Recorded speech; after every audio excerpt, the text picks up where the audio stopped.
Bonjour à toutes et à tous. Bonjour, bonjour. Très heureux d'être avec vous ce matin. C'est une grande joie.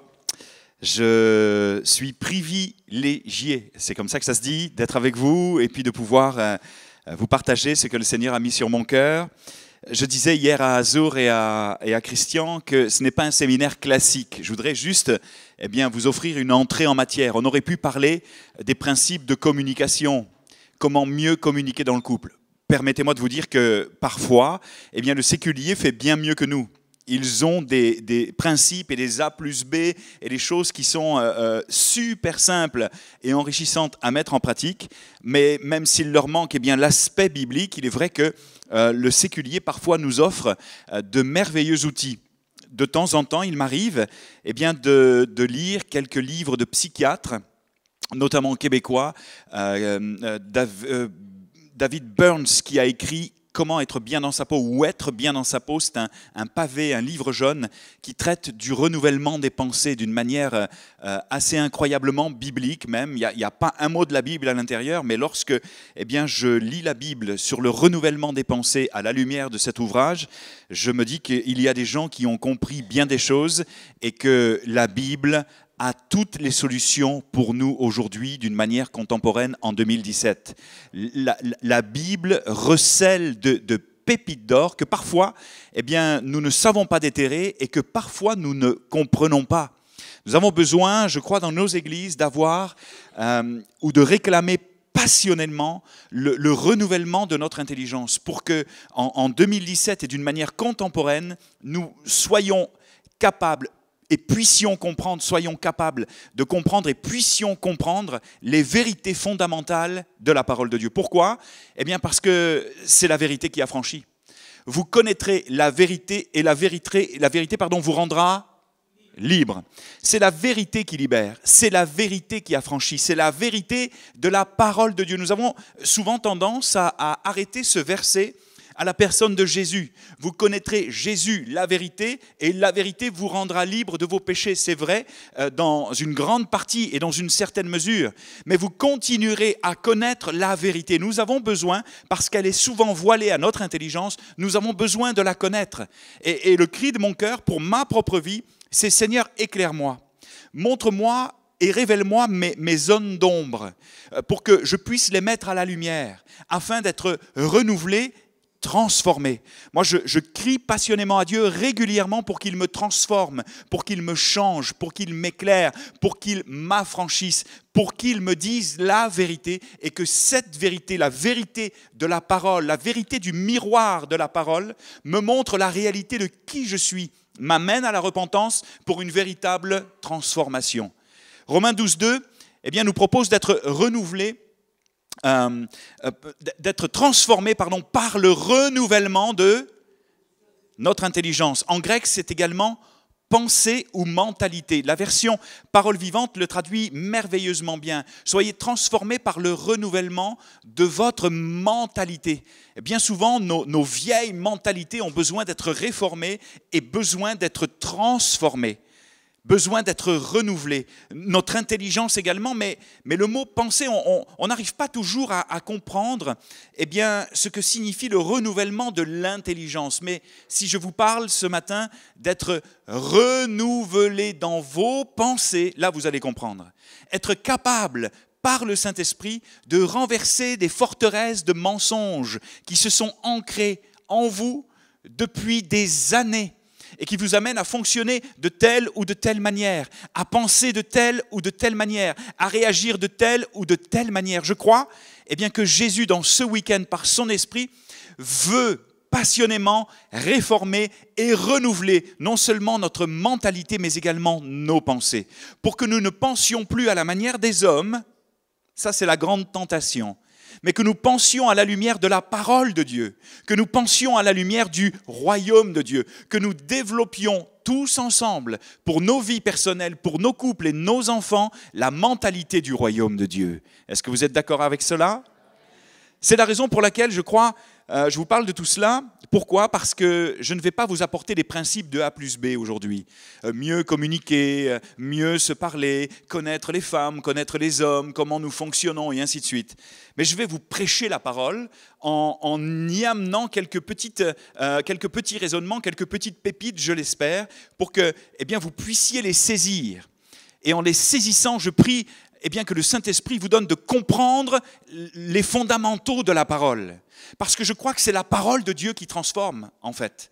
Dieu se sert de sa parole pour nous éclairer, pour nous renouveler, pour nous amener à être affranchis. Comment? Au travers d'une compréhension saine des Écritures. Je peux lire la Bible et ne rien comprendre parce qu'elle est lettre morte, mais je peux la comprendre sous l'inspiration de l'Esprit et alors elle devient esprit et vie. Elle devient vivante et cette parole me bouleverse, me chamboule, m'amène à me repentir de mes mauvais fonctionnements pour me permettre d'être debout, relevé, afin de marcher en nouveauté de vie, afin de marcher selon les principes de cette parole. Est-ce que vous êtes d'accord avec moi qu'on aille dans ce sens-là ce matin ? Ça va? Parce que je crois que la Bible recèle, de tellement de bonnes choses pour nos vies que ça serait dommage de s'en priver. Il y a quelques années de cela, nous étions avec mon épouse à Walt Disney World. Alors moi qui ai un cœur d'enfant, croyez-moi, ça a été juste extraordinaire que de pouvoir visiter Walt Disney. Aller tirer les oreilles de Mickey, pour moi, c'était... juste un fantasme.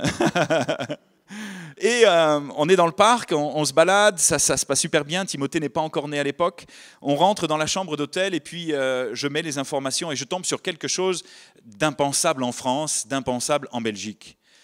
Un reportage, c'était même pas un reportage, c'était un interview télévisé d'un pasteur renommé, reconnu, qui venait de tout perdre à cause d'une chute morale. Son couple était à l'envers et voici qu'il l'intervieweur interviewe le pasteur et son épouse à côté. Les enfants sont à côté. Je dis, c'est une scène hallucinante. Et il lui pose des questions sur comment il va, sur ce qu'il a vécu, sur sa restauration, sur ce moment difficile qu'ils ont vécu. Et là, moi, j'hallucine complètement. Je dis, mais jamais ce genre de choses n'aurait pu avoir lieu en France.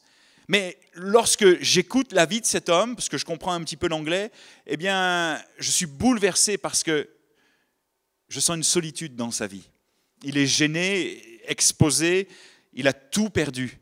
Il est devenu représentant, alors qu'il était, il était pasteur d'une église florissante, immense, plusieurs milliers de personnes. Il se retrouve avec sa petite mallette, il expliquait que maintenant il travaille... Je vous assure, c'était vraiment très, très touchant. Et il travaille de porte en porte pour aller vendre des choses, je ne sais plus ce que c'était. C'était juste waouh, il venait de se faire voler, dépouiller. C'est incroyable et je réalise à ce moment-là le degré de solitude dans la vie de cet homme-là.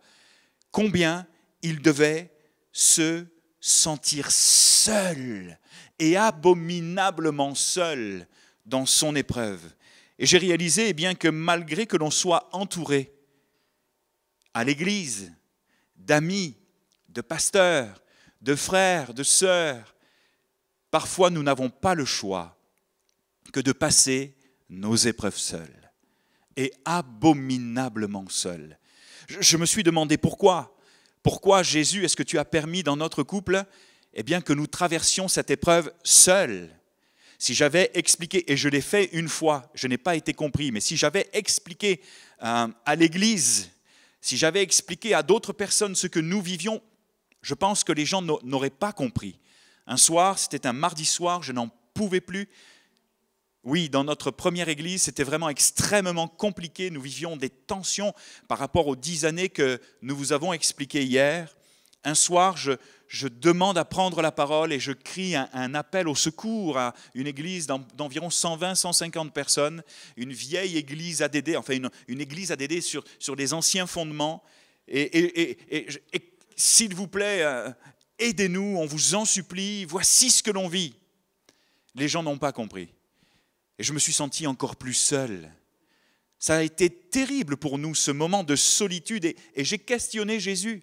Seigneur, pourquoi parfois dans nos moments de détresse, de manque de communication, dans nos moments de tentation masculine, de tentation féminine également, dans nos moments de brisement, de sécheresse, de désert, pourquoi est-ce que tu permets que nous passions ces épreuves seuls? Il y a plusieurs réponses et vous pourriez m'en donner ce matin. Et entre parenthèses, après la prédication, j'espère un temps de prière. Je ne veux pas être très long, ni trop long. Un temps de prière et un temps de questions-réponses, si vous le souhaitez. Il y a plusieurs éléments de réponse. Peut-être que le Seigneur permet la solitude dans nos vies pour nous amener à dépendre totalement de lui. On va en parler demain matin. Il souhaite que nous espérions en lui le plus possible. Nous amener à passer de la dépendance des hommes à la dépendance de Dieu. Pendant notre épreuve de couple, ce que nous avons fait, ou ce que moi j'ai fait, c'est tenter de chercher de l'aide de partout. Je suis un extraverti, donc de temps en temps, lorsque je sentais que quelqu'un pouvait m'aider, j'allais essayer de chercher de l'aide, mais je me suis rendu compte que l'homme avait ses limites. Mais la bonne nouvelle, c'est que là où la solution de l'homme s'arrête, débute celle de Dieu. Ça, c'est juste merveilleux. Lorsque j'ai compris qu'il fallait que je dépende de Dieu, c'est là que tout a commencé. Et j'aimerais vous dire que c'est le Saint-Esprit qui nous a consolés. C'est le Saint-Esprit qui nous a guéris. C'est le Saint-Esprit qui nous a restaurés. C'est le Saint-Esprit qui nous a sauvés. En se servant d'un homme pour Sandrine, et dans un cœur à cœur avec moi, de manière incroyable, j'avais des temps de révélation sur la personne que j'étais, mais également sur la personne qu'il souhaitait que je devienne. Il souhaite que nous mettions toute notre foi en lui, que nous comptions sur lui, que nous apprenions, et c'est une des clés ce matin, à développer une relation de dépendance à son cœur. Parce que tout ce dont tu as besoin, tout ce dont nous avons besoin, se trouve en lui et uniquement en lui. Et c'est ça qui est merveilleux là. La parole de Dieu dans le psaume 121:2 nous dit « Le secours et la consolation viennent de l'Éternel qui a fait les cieux et la terre. » Le secours et la consolation viennent de l'Éternel et je pourrais rajouter uniquement de l'Éternel.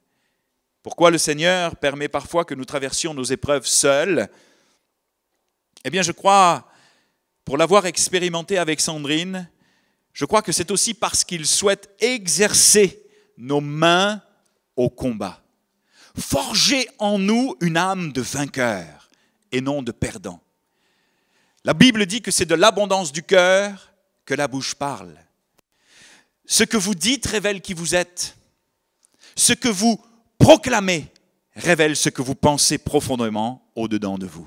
Et je crois que c'est aussi cela que le Saint-Esprit veut réformer. Il veut changer notre mentalité, renouveler notre intelligence, chambouler nos pensées pour les coller à celles du royaume de Dieu en exerçant nos mains au combat. Que nous cessions de confesser toujours ce qui ne va pas, est négatif, notamment chez l'un ou chez l'autre ou chez nous, parce que bien souvent, nous nous dévalorisons. Pour être renouvelés dans une mentalité de vainqueur, des pensées de victoire. Les disciples de Jésus vont demander à Jésus, augmente notre foi. Nous avons besoin d'être augmentés dans notre foi pour saisir le miraculeux. Parce que nous avons trop souvent tendance à voir les circonstances telles qu'elles sont, mais à ne pas les imaginer dans leurs possibilités, telles que Dieu les imagine. Nous avons besoin que Dieu augmente notre foi. Pour que nous puissions davantage aimer nos épouses, davantage aimer nos époux. Nous avons besoin que Dieu augmente notre foi, qu'il exerce nos mains au combat, pour que nous apprenions à nous battre, non pas selon la technique et les arts de la chair, mais selon la technique et les arts de l'esprit. Et cela fait toute une différence. Je ne suis pas venu ce matin vous exposer des principes. Je suis venu vous annoncer les fondamentaux de la parole de Dieu auxquels il nous faut revenir. Parce que si je ne reviens pas à la parole, nous allons le constater dans un tout petit instant, je ne pourrai pas avoir cette victoire. La victoire sur le péché, la victoire sur mes tentations, la victoire sur la critique, la victoire sur cette flamme qui s'est peut-être éteinte dans ton cœur. La victoire sur ces pensées négatives qui peut-être te terrassent, te fatiguent, t'épuisent. La victoire sur la situation qui te tracasse. Parce qu'il souhaite exercer nos mains au combat. Le psaume 18, 34 nous dit ceci: il exerce mes mains au combat et mes bras tendent l'arc d'airain. Tu me donnes le bouclier de ton salut et ta droite me soutient. Je deviens grand par ta bonté. Tu élargis le chemin sous mes pas et mes pieds ne chancellent pas. Je poursuis mes ennemis et je les atteins. On a une clé dans ce verset qui est extraordinaire. Je poursuis mes ennemis et non pas je me laisse poursuivre par mes ennemis. La difficulté que je rencontre bien souvent dans la vie de certains chrétiens, chrétiennes, dans la vie de certains couples, c'est qu'ils se satisfont de leur médiocrité et se laissent manger, se laissent voler leur destinée. Tu n'es pas appelé à te faire poursuivre par tes ennemis, mais au nom de Jésus, à te lever, à tendre l'arc d'airain, à saisir cette mentalité de vainqueur pour poursuivre ton ennemi, au nom de Jésus. Poursuivre cet ennemi qui peut être spirituel, qui peut être dans tes pensées, qui peut être relié à ton passé, on pourra en parler, afin de le terrasser. David dira, je poursuis mes ennemis et je les atteins. C'était à la fois physique, humain, mais surtout spirituel. Je ne reviens pas avant de les avoir anéantis. Je les brise et ils ne peuvent se relever. Ils tombent sous mes pieds. Tu me ceins de force pour le combat. Tu fais plier sous moi mes adversaires. Tu fais tourner le dos à mes ennemis devant moi et j'extermine ceux qui me haïssent.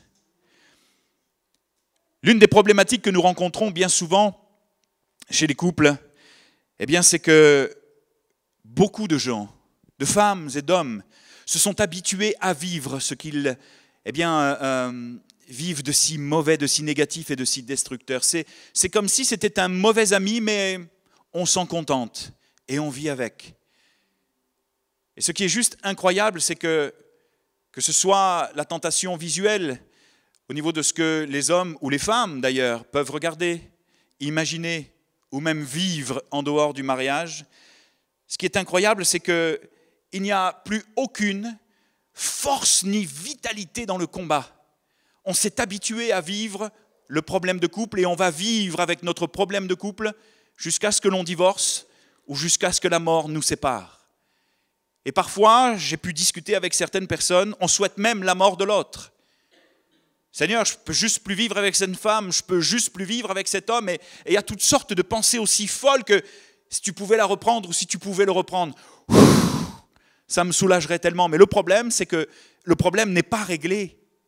Et tant que le problème n'est pas réglé, tant que tu n'as pas mis ton problème de pornographie à terre, tant que tu n'as pas mis tes pensées destructrices à terre, tant que tu ne les as pas poursuivies, tant que tu ne vas pas les régler, ces choses-là, quoi qu'il en soit, que tu divorces et que tu te remaries, que Dieu prenne ton épouse ou ton épouse, quoi qu'il en soit, le schéma va se reproduire et les choses vont recommencer parce que le problème n'a pas été réglé, parce que Dieu n'a pas pu exercer tes mains au combat, parce que tu ne l'as pas laissé faire, parce qu'il n'a pas forgé en toi une âme de vainqueur, il n'a pas pu le faire.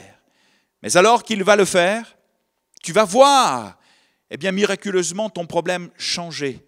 Ton regard sur ton épouse et ton époux être transformé et vivre une vie épanouie, celle à laquelle il te destine. Si vous ne le saviez pas, je vais vous annoncer une nouvelle importante. Nous sommes en guerre. Ton couple est en guerre. Il y a des satanistes en Belgique, il y a des satanistes en France qui ont déclaré la guerre à ton couple, qui jeûnent et qui prient pour que tu te sépares de ton épouse, qui jeûnent et qui prient pour que tu te sépares de ton époux. Ils connaissent les maniements des armes spirituelles. Ils en savent même bien souvent bien plus que nous. Ils servent le mal, nous le savons, et ils nous font la guerre. Une guerre invisible, mais tellement visible dans les dégâts que cela génère dans le cœur des couples. Une guerre contre un adversaire et un ennemi que l'on ne voit pas, mais que la Bible déclare pourtant être bien réel. Il est menteur et meurtrier dès le commencement, calomniateur, accusateur, destructeur, égorgeur, voleur, et j'en passe. Voici ce que nous dit la Bible à ce sujet. Je te parle de cela pour ouvrir une parenthèse sur la réalité spirituelle de ce que tu vis.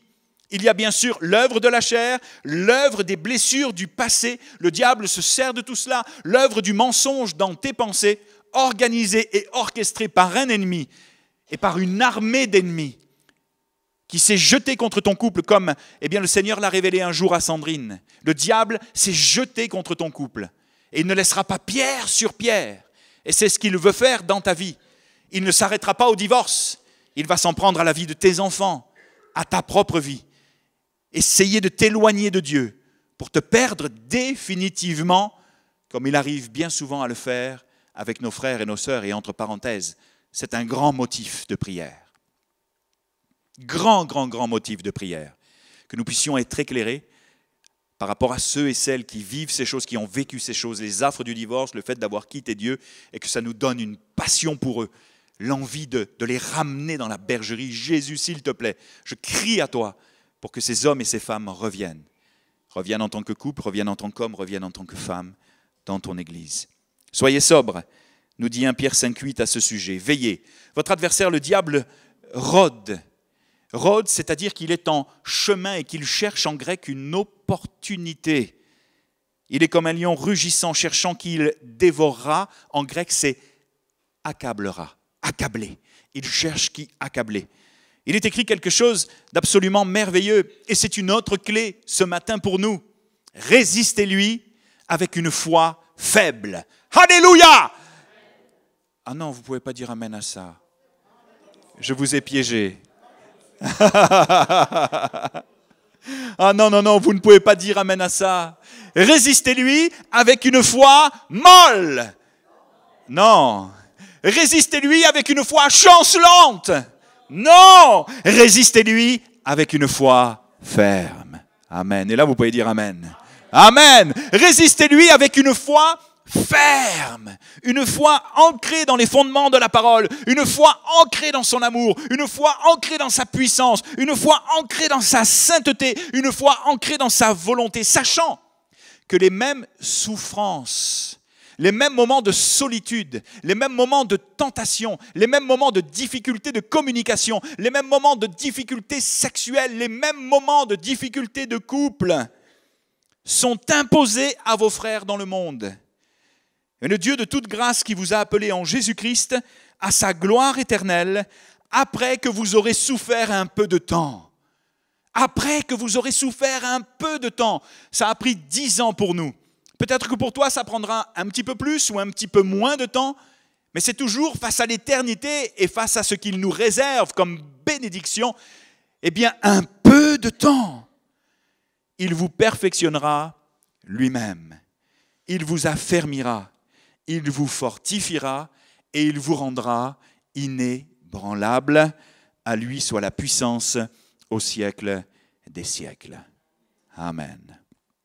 Dans le texte que nous allons lire ce matin et demain matin, nous allons voir que Jésus, lui aussi, a été tenté, a vécu son lot d'épreuves et d'une manière absolument seule. Il s'est retrouvé seul pour affronter ces moments de tentation et de face à face avec son ennemi.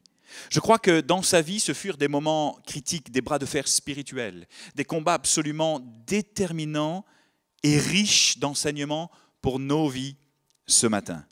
Je voudrais vous proposer que dans le désert, Jésus a été tenté. Dans le jardin de Gethsémané, il a été oppressé. Et sur la croix, il a été brisé. Le titre de mon message ce matin, c'est « 3 lieux stratégiques pour une victoire éternelle ». L'idée, c'est de savoir dans quel lieu stratégique de ta vie tu te situes. Et ce matin, je vais mettre l'emphase sur le désert. Demain, on étudiera encore un tout petit peu le désert, mais également le jardin de Gethsémané pour nous intéresser à la dynamique de ce que Jésus a vécu et des principes bibliques qui peuvent nous permettre de marcher victorieusement dans nos vies. Je vais lire Matthieu 4 à partir du verset 2 pour vous et je vais tenter de le commenter. Mais je vais vous demander d'être très attentif. Pourquoi ? Parce que j'ai une construction dans ce texte qui est particulière et je ne voudrais pas que vous en manquiez une miette. Parce que si vous en manquez une miette, si vous vous évadez, vous n'allez pas comprendre ce vers quoi, eh bien, je veux vous amener. Est-ce que vous êtes prêts? Ça va? Vous me suivez toujours? C'est bon? On y va. Le tentateur s'approcha de lui et lui dit, « Si tu es fils de Dieu, ordonne que ces pierres deviennent des pains. » Et Jésus répondit, « Il est écrit, l'homme ne vivra pas de pain seulement, mais de toute parole qui sort de la bouche de Dieu. » Le diable le transporta de la ville sainte, le plaça sur le haut du temple et lui dit, « Si tu es fils de Dieu, jette-toi en bas, car il est écrit, il donnera des ordres à ses anges à ton sujet. Et ils te porteront sur les mains, de peur que ton pied ne heurte contre une pierre. » Et Jésus lui dit, d'autre part, il est écrit, « Tu ne tenteras pas le Seigneur ton Dieu. » Le diable le transporta sur une montagne très haute, lui montra tous les royaumes du monde et leur gloire, et lui dit, « Je te donnerai tout cela si tu te prosternes et m'adores. » Jésus lui dit, « Retire-toi, Satan, car il est écrit, tu adoreras le Seigneur ton Dieu, et à lui seul tu rendras un culte. » Alors le diable le laissa, et voici que des anges s'approchèrent de Jésus pour le servir. J'ai à peu près une dizaine de minutes d'explication biblique. Je vais retenir et réclamer et tenter de retenir votre attention maintenant. En ce qui a trait au désert, je voudrais vous proposer de dépasser le cadre de ce que l'on a déjà peut-être entendu ou compris de ce texte pour m'intéresser à la façon dont certains juifs le comprennent. Ils ont étudié la Bible et à la lumière de l'Ancien Testament et des racines hébraïques de certains mots, ils nous délivrent des perles. Je n'ai pas fait qu'un copier-coller, bien évidemment. J'ai demandé aussi au Saint-Esprit de m'éclairer par rapport à ce texte.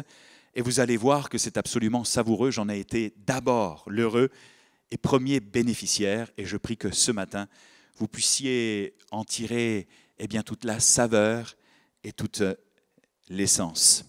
En arrière-plan de cette scène du désert, certains commentateurs juifs y voient un rapport très étroit au Shema Israël. Je vais vous expliquer ce que c'est dans un petit instant. Précisément au Deutéronome, où le diable, dans ce passage de Matthieu, s'attaque à la parole. Il s'attaque non seulement à la parole de Dieu, mais à l'enseignement également de Dieu pour son peuple.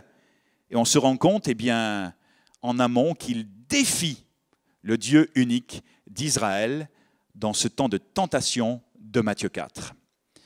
Alors que nous dit justement le Deutéronome s'il est manifeste que le diable s'attaque au Deutéronome, au Shema Israël, à la parole de Dieu. Chapitre 5, verset 32, il est écrit « Vous observerez et vous mettrez en pratique ce que l'Éternel, votre Dieu, vous a commandé.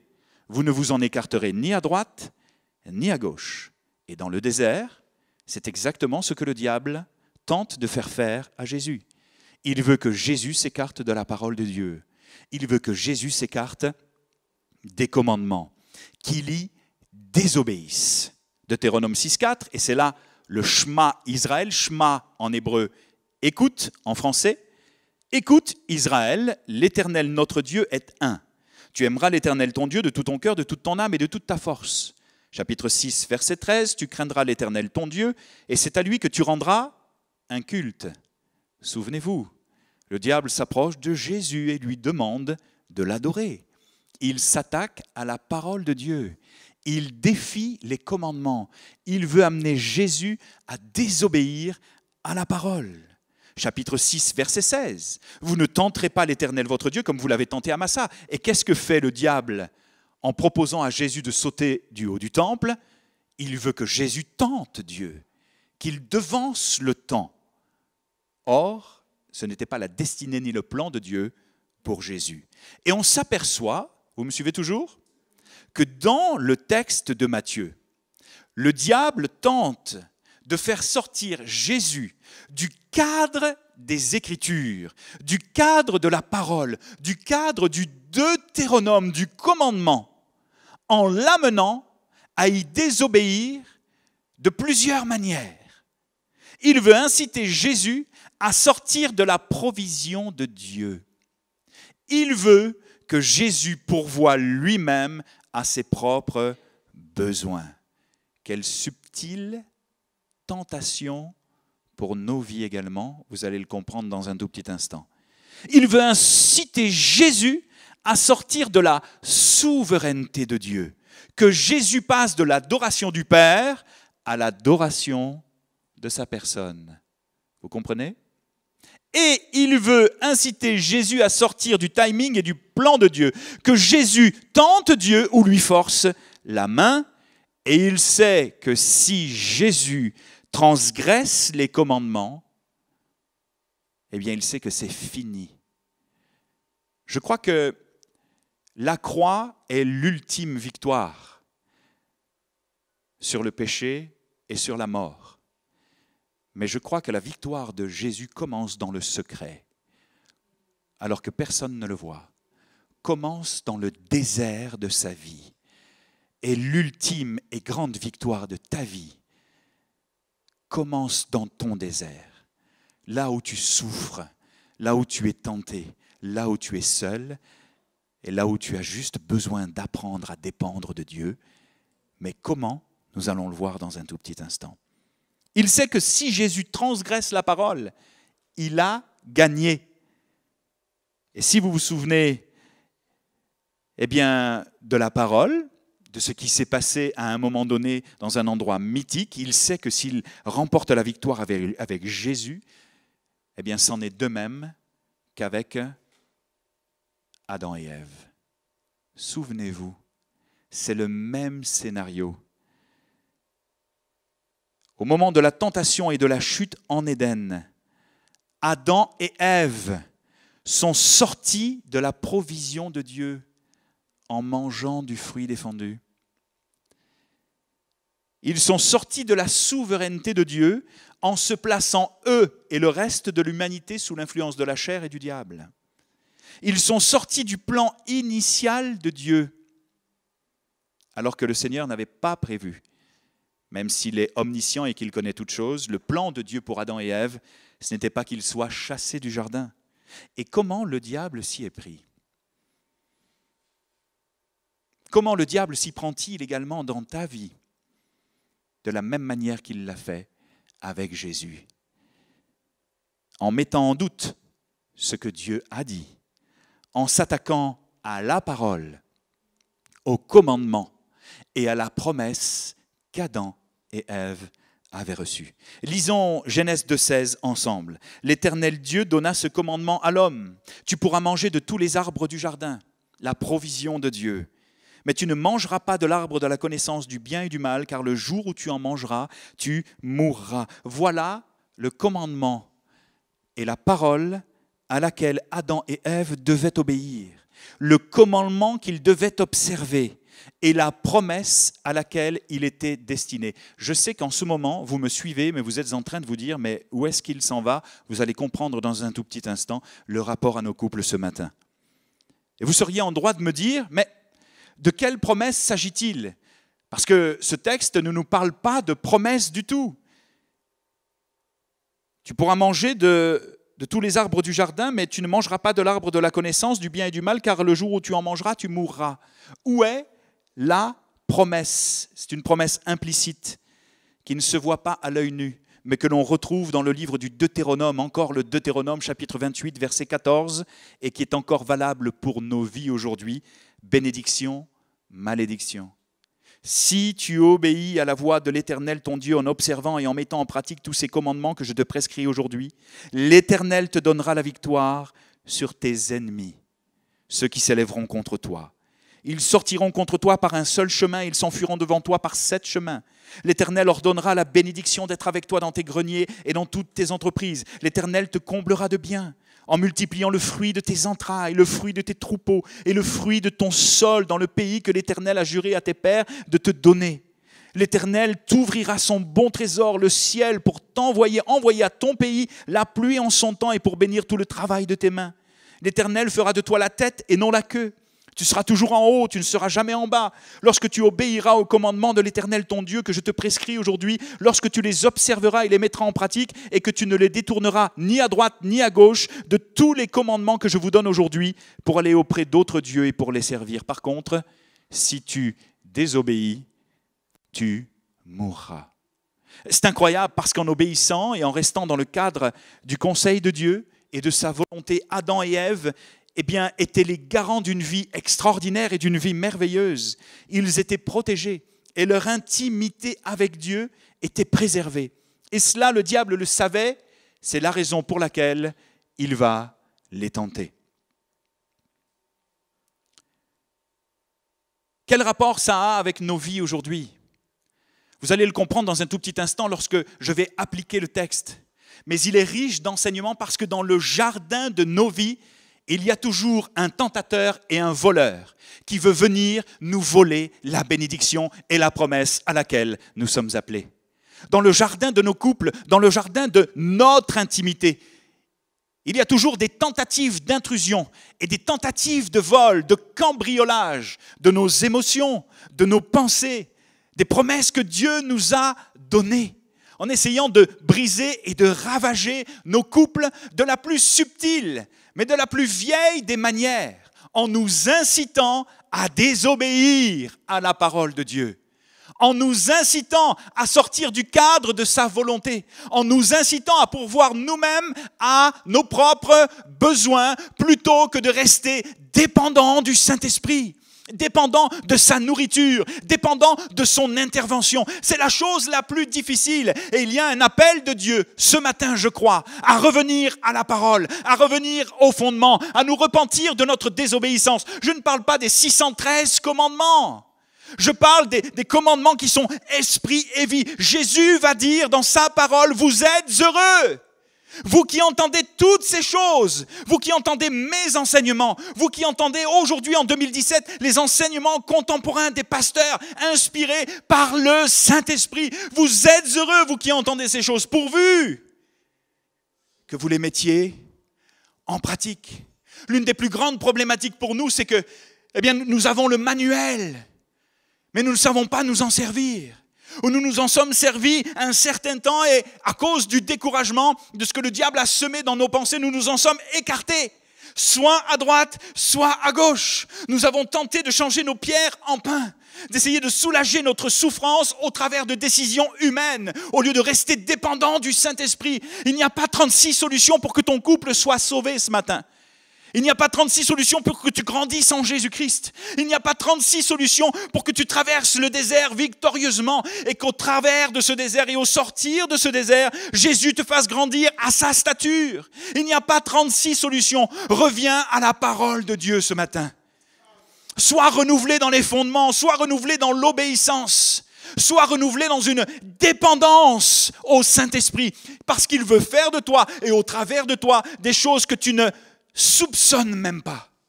Mais parfois, dans notre impatience et dans notre désir de sortir de ce qui nous fait souffrir parce que nous refusons la souffrance, bien que Jésus les ait apprises,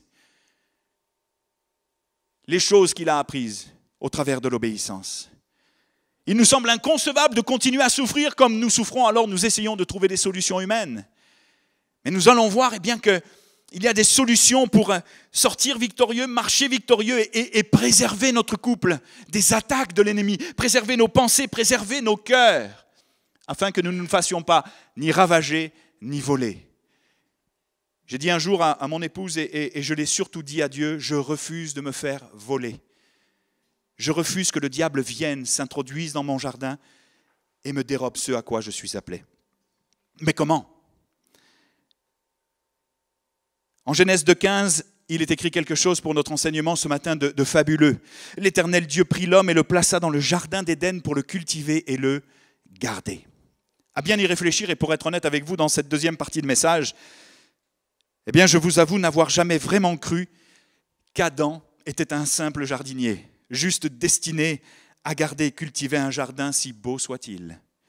Non, je crois que le texte de ce passage de la Genèse est bien plus subtil et riche d'enseignements pour nos vies ce matin. L'Éternel Dieu prit l'homme et le plaça dans le jardin pour le cultiver et le garder. Il y a 3 racines hébraïques et je veux retenir encore votre attention. Vous êtes toujours avec moi ? C'est pas trop long, c'est pas trop compliqué, ça va ? Vous me suivez ? 3 racines hébraïques, 3 mots puissants. 3 armes spirituelles pour vos vies ce matin au travers de ce texte, au travers de ce passage, au travers de ce verset. Et je suis certain que cela va probablement bouleverser votre conception, non seulement du rôle d'Adam dans le jardin d'Éden, mais de votre rôle aussi en tant que couple, là où Dieu vous a placé. Le premier mot, c'est cultiver. Dieu prend Adam et le place dans le jardin pour cultiver. Il se trouve que cultiver, c'est le mot en hébreu abad. Qui veut retenir le mot abad ce matin? Abad. Qui? Lève ta main. Abad. Super, là-bas au fond. Et madame également. Abad, souvenez-vous, qui signifie en hébreu, eh bien en français précisément, servir. On pourrait retraduire eh bien, le verset de Genèse 2,15 ainsi. L'Éternel Dieu prit l'homme et le plaça dans le jardin d'Éden pour servir. Ça ne vous fait pas penser à quelque chose? À Jésus qui n'est pas venu pour être servi, mais qui est venu pour servir. On a déjà cette notion de service, d'être des serviteurs. Il place Adam dans le jardin pour servir son épouse et pour que son épouse le serve, qu'il y ait une mutuelle complicité entre eux. Adam n'est pas là pour être servi, mais il le place avec un ADN de serviteur qui se transmettra très probablement eh bien, jusqu'à Jésus, et Jésus va mettre l'évidence parfaite sur cette chose-là. Mais il faut que vous sachiez quelque chose, c'est que la notion de service dans l'Ancien Testament, ce n'est pas juste être les serviteurs des uns des autres. Servir égale adorer. Pourquoi? Parce que dans la pensée de celui qui a écrit le texte, c'est-à-dire Moïse, servir dans le temps de Moïse signifiait adorer Dieu. On a deux significations dans ce texte. Il place Adam dans le jardin pour qu'il développe probablement un cœur de serviteur. Mais premièrement, pour qu'il adore Dieu. Adam. Et c'est implicite, ce n'est pas expliqué en tant que tel, mais on le comprend dans la pensée de l'auteur. Adam était appelé à adorer Dieu, comme toi, tu es appelé à adorer ton Dieu là où Dieu t'a placé. Parce que ce qu'il cherche, ce ne sont pas forcément des musiciens, des orateurs, des gens bourrés de talent. Ce qu'il cherche, ce sont des adorateurs qui vont l'adorer en esprit et en vérité. Premier éclairage sur la notion de ce texte. Et vous allez comprendre pourquoi je vous dis que Dieu veut faire de vous des adorateurs, qu'il veut être adoré. Tu as été créé et sauvé pour l'adorer. C'est ton premier appel, ton premier ministère avec ton épouse. Parce que si toi, en tant qu'homme, Dieu t'appelle à être un adorateur, il appelle ton épouse également à être une adoratrice. Le deuxième mot, c'est garder. Donc il a mis Adam dans le jardin pour servir, abad, et garder ses chamars. Qui veut prendre en main chamar? Se souvenir de chamar. Oui, chamar, pas chamallow, hein, chamar. Ça va? Chamar. Qu'est-ce que veut dire chamar? Comment? Conserver et garder, c'est bien. Bravo, félicitations. En hébreu, chamar nous ramène à protéger, à veiller, mais aussi à obéir, à observer, à conserver, à garder et à célébrer l'alliance ou le commandement. On commence à avoir un autre relief eh bien, de ce qu'Adam et Ève étaient appelés à faire dans le jardin et de ce que nous sommes appelés à faire dans le jardin de nos vies avec nos épouses et nos époux, ou même d'une manière individuelle. Servir et garder, observer. C'est intéressant parce qu'on pourrait retraduire le verset de la manière suivante. Il prit l'homme, le plaça dans le jardin pour servir et pour garder. Mais pour garder quoi? Pour garder son intimité avec son Dieu, pour garder le commandement, la parole qu'il avait reçue dans le jardin de la bouche même de Dieu. Son intimité avec son épouse, son intimité avec son Dieu, son commandement, garder le jardin de son cœur, ce que nous sommes toutes et tous appelés à faire. Qu'est-ce que le Seigneur nous invite à garder en premier? Notre... Absolument. Pourquoi? Parce que c'est de lui que Absolument. Et c'est cela, eh bien, ton mandat dans ton couple, avant de penser à quelque autre ministère que ce soit. Garder, veiller et protéger la parole, le commandement que tu as reçu, la promesse à laquelle tu es destiné. Pourquoi? Parce que le diable va tenter de te la voler. Tu es appelé à l'adorer. Tu es appelé à être une adoratrice, un adorateur. Mais tu es appelé à veiller et à prier afin de ne pas tomber en tentation. Tu es destiné à avoir une intimité, une relation privilégiée, personnelle avec ton Dieu, qui t'amène à l'adoration, mais qui t'amène aussi à tenter de la garder, de la protéger. Parce qu'il y aura toujours des attaques là-dessus. Souviens-toi d'une chose, ce que le diable va tenter de mettre en doute. Ce n'est pas que ton épouse est juste extraordinaire ou pas. C'est sa parole, c'est sa promesse, c'est son appel. Reviens en arrière lorsque tu t'es marié. Combien de promesses tu as reçues, combien il était beau, combien elle était belle, combien ça allait être merveilleux. Regarde ta situation aujourd'hui, toi qui traverses les affres de la solitude et les moments de désert, de panique, de tentation, de trouble et d'envie de divorce. Regarde ce que le diable a semé dans tes pensées. Des choses contraires à la parole, des choses contraires à ton appel, à son appel, des choses contraires aux promesses qu'il avait gravées dans ton cœur. Le diable est venu dans le jardin et a commencé à mettre en doute cette parole. Il a commencé à te faire douter même de la bonté de Dieu, de sa volonté à ton égard. Est-ce que c'est bien vrai tout cela? Est-ce que finalement tu existes? Est-ce que tu es capable de faire quelque chose pour moi? Il est très probable que tu aies manqué d'adorer, que tu aies manqué de persévérer, mais il est encore plus probable que tu aies manqué de garder, de protéger, de veiller sur la parole, sur la promesse, le commandement, sur tes enfants, sur ta famille, ton épouse ou ton époux. Et là maintenant, il a comme un droit sur toi, il a comme un avantage sur ta vie, comme une certaine avance spirituelle. Mais ce n'est pas perdu, les amis. Vous allez comprendre pourquoi dans un tout petit instant. Parce que le troisième mot, Zakhar, eh bien, nous révèle quelque chose de merveilleux. Zakhar, nous le trouvons. Qui veut retenir Zakhar? Nous avons Abad et Zakhar. Abad qui veut dire servir. Shamar qui veut dire garder, protéger, veiller sur. Et Zakhar qui veut dire se souvenir. Écoute bien. En Genèse 1, 27, voici ce que nous dit la Bible.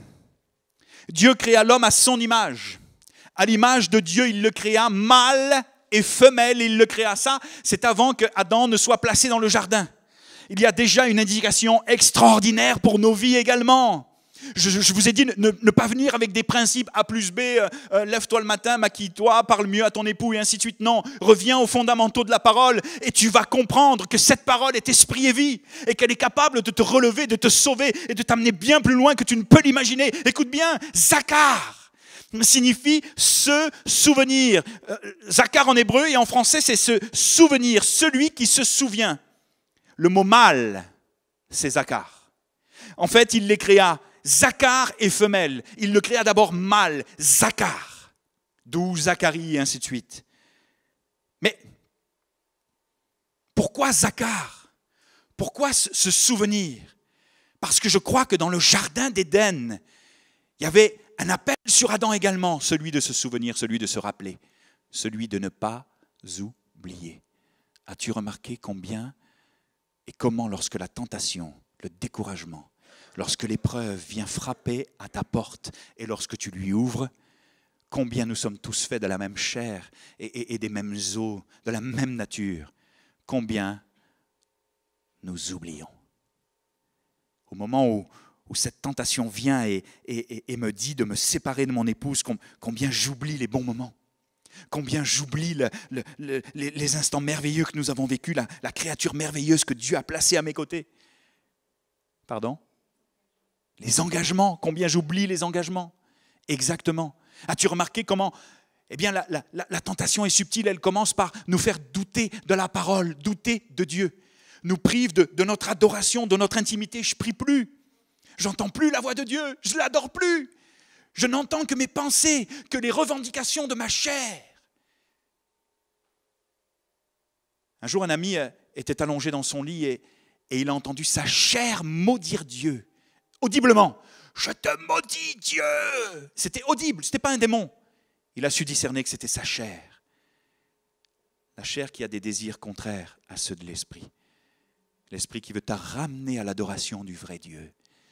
Qui veut te ramener à cette sensibilité de protéger, de garder, de faire tout ton possible pour veiller et prier afin de ne pas tomber en tentation. Et l'esprit qui veut te rappeler et te ramener aux bonnes choses dont il faut que tu te souviennes. Souviens-toi, n'oublie pas, sois un Zacar ou une Zacarette ce matin. Pourquoi ?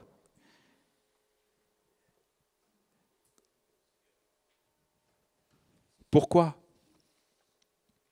Parce que si tu ne le fais pas, tu vas vivre exactement ce qu'Adam et Ève ont vécu dans le jardin. Un échec. 3 choses pour toi, 3 clés pour toi. Abad redevient un adorateur. Shamar, quelqu'un qui va veiller, qui va prier, qui va prendre des engagements envers son épouse, son époux, envers ses enfants, envers sa famille. Et quelqu'un qui va se rappeler. Vous savez ce que je fais moi de temps en temps lorsque je suis découragé ? Je tente de me rappeler, parfois c'est pas facile, de regarder ce qui est bon et de me rappeler les merveilles de Dieu, combien il est fidèle depuis 25 ans, combien notre vie est extraordinaire. Parfois, je me plains de mon ministère parce que ça ne va pas aussi bien que je voudrais que ça aille. Parfois, on galère financièrement. Parfois, ce n'est pas toujours aussi florissant qu'on l'aimerait, mais on a une vie extraordinaire. On a un petit merveilleux. J'ai une épouse, je vous le dis, elle est incroyable. Elle a un époux qui est pas mal non plus. Je plaisante. Je plaisante. Et c'est étonnant. Eh bien, comme certaines forteresses ont besoin d'être renversées, je vais vous donner un secret ce matin. Renversez les forteresses d'incrédulité, de doute et de mauvaises pensées qui sont dans vos pensées. En faisant preuve de Zacar, en ramenant à vos souvenirs les bienfaits de Dieu, combien il est saint, combien il est bon, combien il est généreux, combien il est gracieux, combien il est libéral. Combien il a prévu pour vous de choses extraordinaires. Ne regardez pas aux petits fruits, ne regardez pas à l'épreuve, ne regardez pas à vos manquements, ni à vos péchés même. Mais regardez à Dieu, lève tes yeux et regarde à lui. Et tu verras eh bien, que ta situation va commencer à changer. Je crois qu'Adam aurait dû ramener à son souvenir l'alliance, le commandement, la parole de Dieu, faire face à son ennemi avec la puissance et l'autorité de cette parole, y rester soumis, obéir. Mais au lieu de cela, il va faire preuve d'une totale amnésie. Au moment de la tentation, il oublie tout. Il mange du fruit, son épouse mange du fruit, elle lui tend, il en mange. On ne sait même pas s'il dormait à côté, on ne sait pas ce qui se passe. En tout cas, si je devais arrêter là mon message, ce serait terrible. Parce que je ne vous donnerai absolument pas les dernières clés pour pouvoir sortir de vos moments de désert, de tentation et de difficulté. J'ai une bonne nouvelle. Et là, je m'attends à un amen explosif, à en faire fissurer l'église. Pardon, il va falloir faire des travaux après, hein. Ça va? J'ai une bonne nouvelle pour vous. Vous devez vous demander depuis tout à l'heure, mais quel rapport avec Jésus dans le désert? Quel rapport avec Matthieu 4, dans ce que nous avons lu ensemble? Eh bien, j'ai une bonne nouvelle pour vous. Jésus, dans le désert, va reprendre au diable ce qu'il avait volé à Adam dans le jardin. Jésus, excusez-moi, mais c'est tellement fort, c'est tellement puissant comme phrase, c'est tellement puissant comme vérité, quand le Saint-Esprit me donne un éclairage sur ce texte, mais moi j'en peux plus, je suis dans mon bureau, je suis prêt à exploser. Si vous ne me faites pas un amen mieux que ça, mais je ne sais pas ce que je vais faire, mais je vais le faire en tout cas. Jésus dans le désert va reprendre au diable ce qu'il avait volé à Adam dans le jardin. Amen. Wouh! C'est pour ça que nous sommes plus que vainqueurs par celui qui nous a tant aimés. Parce qu'il a remporté la victoire secrète du désert. Pas de victoire secrète, pas de victoire publique sans victoire secrète. Jésus remporte cette victoire dans le désert pour toi. Et ton modèle, c'est pas juste les principes de A plus B, couple et ci et ça. Oui, j'y crois et c'est bon, de communication et du reste. Ton modèle, c'est Jésus. Te calquer sur ce que Jésus a fait et comment il a remporté la victoire dans le désert. Et savez-vous pourquoi tout cela est rendu disponible? Savez-vous pourquoi c'est possible aujourd'hui? Bien sûr, parce que Jésus l'a fait. Il va à Zakar, dans le désert, ce qui signifie... Mais oui, de manière absolument magistrale, majestueuse, extraordinaire. Il va à Zakar, il va ramener à son souvenir la puissance, l'autorité et le côté sacré de la parole de Dieu. Il va vaincre son ennemi avec la puissance et l'autorité de cette parole. Lorsque tu y penses, 40 jours de désert, de jeûne et de prière. Il ne mange pas, dans certains textes, ils disent même qu'il ne boit pas. C'est une souffrance, à un moment donné, il est faible. C'est au moment le plus difficile, à la fin de ce moment de désert que le diable vient et le tente. Il a encore la capacité, en tant que fils de l'homme, pas en tant que fils de Dieu. Il n'utilise pas ses pouvoirs surnaturels. Il utilise sa capacité humaine à répondre à la tentation de l'ennemi, ce qui nous indique qu'aujourd'hui, tu es capable de le faire en comptant sur lui. Parce que s'il l'a fait, il peut te donner la capacité de le faire. C'est vrai, crois-le. Mais parfois, c'est tellement difficile qu'on se détourne du chemin. Mais aujourd'hui, le Seigneur t'appelle à Zakar, à te souvenir, à te rappeler comme lui l'a fait. À vaincre ton ennemi avec l'autorité et la puissance de la parole de Dieu. Même si c'est difficile, à faire preuve de ténacité. Et c'est ainsi que le Seigneur va exercer tes mains au combat. Il va t'apprendre à combattre. Il va t'apprendre à t'accrocher. Il va t'apprendre à persévérer. Il va forger ton caractère, te transformer et t'amener à maturité. N'oublie pas que si tu arrêtes l'épreuve maintenant, si tu ne laisses pas Dieu y mettre un terme, eh bien tu vas perdre des années. Alors que si tu le laisses faire, tu vas être tellement au bénéfice de sa grâce, de sa puissance et de son autorité. Laisse-le faire et demande-lui de te transformer en un Zakar, comme Jésus. La deuxième chose qu'il va faire, Jésus dans le désert, il va chamar. Chamar,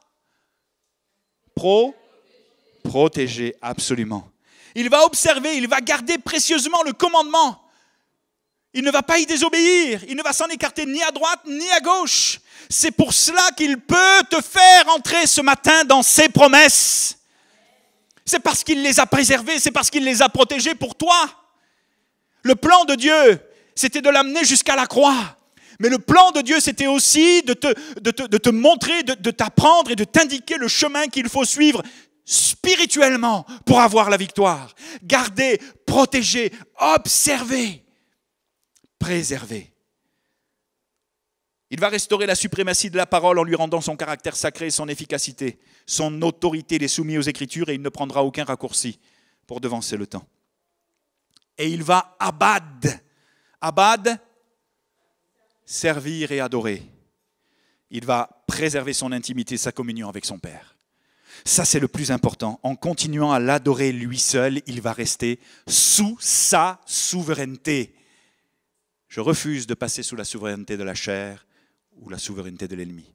Cela peut arriver, mais il est plus qu'urgent et important de revenir avec repentance dans ses bras, au risque, tranquillement, sans s'en apercevoir parfois, de tout perdre. Il ne cherchera pas à satisfaire ses besoins en changeant les pierres en pain, souvenez-vous. Vas-y, change-les ces pierres en pain. Pourvois tes propres besoins. Mais il lance à nos cœurs par le Saint-Esprit que l'Éternel est celui qui pourvoit. Ne t'inquiète pas. Dieu est celui qui pourvoit à tes besoins émotionnels, à tes manques peut-être sexuels. Il est celui qui pourvoit à ton manque d'affection, de communication, d'amour. Il est celui qui pourvoit. Passer de la dépendance des hommes à la dépendance de Dieu. Il ne laisse pas le diable lui voler sa destinée. Pas plus que la parole, mais il la dépose ce matin dans nos cœurs, par le Saint-Esprit, selon le désir initial de Dieu. Et ces paroles que je te donne aujourd'hui seront dans ton cœur. Tu les enseigneras à tes fils, tu en parleras quand tu seras dans ta maison, quand tu iras en voyage, quand tu te coucheras, quand tu te lèveras. Tu les liras comme un signe sur ta main et elles seront comme des frontaux entre tes yeux. Tu les écriras sur les poteaux de ta maison et sur tes portes. Tu sais à quel moment cela se voit que tu es un vrai chrétien? Ce n'est pas au moment où tu décides de mettre un terme à ta souffrance, à ton épreuve et à ton désert. C'est au moment le plus particulier ou tu acceptes de mourir à toi-même. C'est là que ça se voit. Peut-être pas pour toi, mais pour les gens qui sont autour de toi. Parce qu'alors que tu décides de mourir à toi-même, à ta volonté, à tes désirs, à tes revendications, il se passe quelque chose. C'est que tu es brisé, tu meurs. Mais en même temps, il y a un parfum de vie qui se dégage de ta vie, que tu ne vois pas, mais que les autres distinguent. Parce qu'ils ne comprennent pas que tu sois capable de traverser la maladie comme tu la traverses, que tu sois capable de traverser ton épreuve de couple comme tu la traverses. Et pour qu'il y ait la vie, il faut d'abord que l'on meure. Le monde nous propose de vivre et de mourir après. Mais Jésus te propose de mourir d'abord. Accepter d'être brisé même si c'est difficile, pour pouvoir vivre les bénéfices et la puissance de la résurrection opérée par le Saint-Esprit dans ta vie. Ce sont des vérités fondamentales que je suis venu vous enseigner ce matin, pas juste des principes. Et je vous assure que si vous reprenez la prédication tranquillement, en retenant ce qui est bon, vous allez être au bénéfice de sa parole, de sa puissance et de ses promesses. Croyez-le ce matin. Et je crois que c'est ce que le Seigneur veut t'inviter à faire ce matin. Au sein de ton épreuve, de ton désert, de ta solitude, de ta maladie, de ta douloureuse épreuve de couple, de ton ministère qui est peut-être attaqué, de ton épreuve financière, de tes tentations, au sein de tout ce qui voudrait t'amener à dévier du plan de Dieu pour ta vie, il veut t'amener à te soumettre à Dieu et à résister au diable. On va en parler demain matin, donc très courtement, je voudrais vous dire que Jacques 4,7 nous dit « Soumettez-vous donc à Dieu, résistez au diable et il fuira loin de vous. » Mais il y a quelque chose qui me surprend dans ce verset. Et parfois, on lit des versets et on passe à côté des vérités. Une clé pour toi ce matin, soumettez-vous donc à Dieu et résistez au diable, il fuira loin de vous. Mais comment je peux résister au diable dans mon état ? Comment, dans mon état de fatigue, d'épreuve, je peux résister à l'ennemi ? Je me suis posé la question. Eh bien, le Seigneur m'a répondu. Et il te répond ce matin, en gardant les yeux fixés sur Jésus et en serrant sa parole précieusement contre ton cœur, en cherchant à la mettre en pratique, en ne t'en écartant ni à droite ni à gauche. Demande-lui la capacité de le faire et il le fera. Comment est-ce que je peux résister au diable afin qu'il fuit loin de moi en croyant qu'il peut te tenir debout par sa parole, te nourrissant par sa parole, pourvoyant aux besoins de ton cœur par sa parole. Rester dans le cadre de sa provision. Reste dans le cadre de sa volonté et de sa provision. Ne devance pas le temps en prenant des raccourcis pour soulager ta souffrance, car avant le temps, c'est trop tôt, après c'est trop tard, mais sache qu'il n'est jamais en retard. Comment est-ce que je peux résister au diable afin qu'il fuit loin de moi ? En préservant ton intimité avec ton Dieu et en continuant à l'adorer coûte que coûte. Même si c'est difficile, ne te laisse pas saisir par ce mensonge qui veut te faire croire qu'il n'est pas fidèle et qu'il s'est trompé. Dieu ne se trompe pas. Il est fidèle. Et il va t'aider. Rappelle-toi d'où tu viens. Remémore-toi ses bienfaits pour les raconter autour de toi. Ne sors pas du cadre de sa parole au risque de te placer sous une autre autorité ou souveraineté, celle de la chair ou du diable.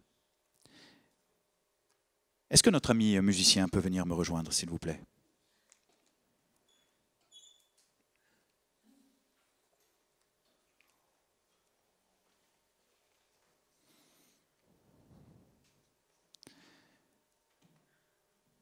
Ou nos amis, merci.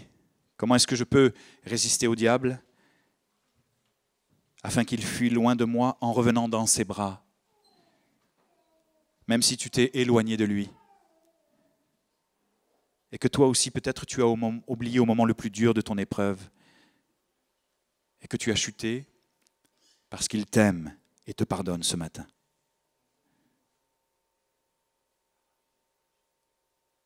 Et c'est ainsi que le Saint-Esprit, je le crois, peut et veut t'aider à surmonter ton épreuve de couple, en prenant appui sur sa parole et en la rendant si vivante à ton esprit que cette parole va être capable de te nourrir, de t'édifier, de t'encourager et de te consoler.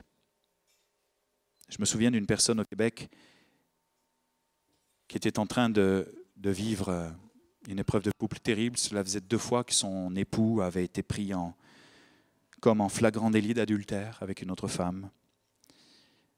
Cette femme est toujours pasteur dans le ministère. Je travaillais avec elle et je l'ai vue être brisée et anéantie par cette épreuve. Et puis 4 mois, 5 mois plus tard, dans les couloirs de l'église, je la recroise et c'était étonnant comment elle était souriante. Il y avait dans ses yeux, il y avait dans son visage quelque chose de juste incroyable. Et je lui demande ce qui se passe, je ne comprends pas ce qu'elle vit. Elle me regarde et elle me dit juste cette simple phrase, « Il me soutient par sa parole. » Il me soutient par sa parole. C'était un petit peu comme si elle me citait les Écritures de manière implicite. Psaume 119, 28, « Mon âme pleure de chagrin, mais relève-moi selon ta parole. » Plus dur de notre épreuve de couple, dans les moments les plus difficiles, il y a quelques années donc, alors que tout s'écroulait, j'ai pu dire comme le psalmiste, moi aussi, au psaume 119, 25, « Me voilà par terre, le nez dans la poussière, mais rends-moi la vie par ta parole. Rends-moi la vie selon ta parole. » L'homme ne vivra pas de pain seulement, mais de toute parole qui sort de la bouche de Dieu. Et Dieu n'a pas fini de te consoler, de t'encourager, de te parler, pour te permettre de devenir ce que tu dois devenir. Je sais que c'est dur. Je sais que la souffrance et les affres de la vie de couple, c'est ce qu'il y a de plus difficile avec la maladie. Mais le Seigneur te demande de patienter, de persévérer, parce que ce qu'il veut développer en toi, c'est un caractère. Il est bien plus intéressé par ton caractère que par ton ministère. Ne t'inquiète pas, il s'occupe de ton mari, de ton épouse. Il le fait, malgré les apparences. Ne regarde pas au faux semblant, ne te laisse pas saisir par le mensonge. Ne te laisse pas dépouiller, dérober, ne permets pas que l'ennemi entre dans ton jardin. Et si c'est ton cas ce matin, repens-toi, demande-lui pardon. Parce qu'il n'y a rien que tu puisses faire qui puisse te sauver, te restaurer et te consoler. La solution, elle est en lui. Et peut-être que tu ne la discernes pas ce matin, parce que c'est difficile. Tes pensées s'agitent en foule au-dedans de toi et se sont dressées comme des forteresses contre la connaissance de Dieu. Et lui, ce qu'il te propose, comme je le disais en début de prédication, c'est de connaître la vérité, d'être affranchi par la vérité de sa parole, en revenant au fondement de ce qui est écrit depuis des millénaires et qui est encore vrai aujourd'hui pour nos vies. La puissance de l'adoration, l'autorité de la parole et la nécessité de l'obéissance. On va prier quelques instants. Alléluia. Alléluia.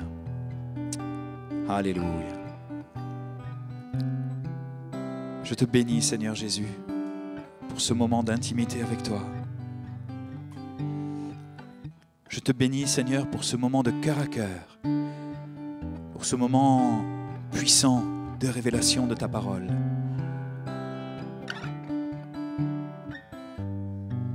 Seigneur, on vient te demander pardon ce matin pour nos failles, pardon pour nos manquements, pardon d'abord pour notre désobéissance. Pardon parce que parfois nous changeons de manière tellement subtile nos pierres en pain pour être soulagés. Et j'expliquerai ce que cela veut dire demain matin. Nous manquons de résister, nous manquons de veiller, nous manquons de prier, nous manquons de garder, nous manquons de Zakar, nous rappeler. Nous manquons de Abad, servir et adorer. Parce que nous faisons plus attention à ce que nous vivons.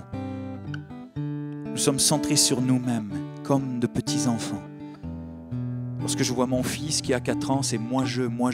Et bien souvent, Seigneur, c'est moi je. Au lieu de fixer les regards sur toi et de continuer à t'adorer,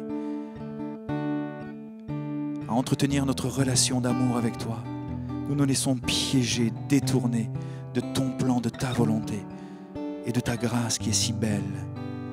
Je te prie pour mes amis ce matin, afin que tu les inondes de toi, que tu plantes en eux leurs 2 pieds dans la foi, que tu augmentes leur foi, et que tu plante dans leur cœur et dans leur esprit une âme et une mentalité de vainqueur, de combattants, des hommes et des femmes qui vont reprendre ou prendre la décision de t'adorer, reprendre ou prendre la décision de se battre, d'avancer, de garder, d'observer, de protéger.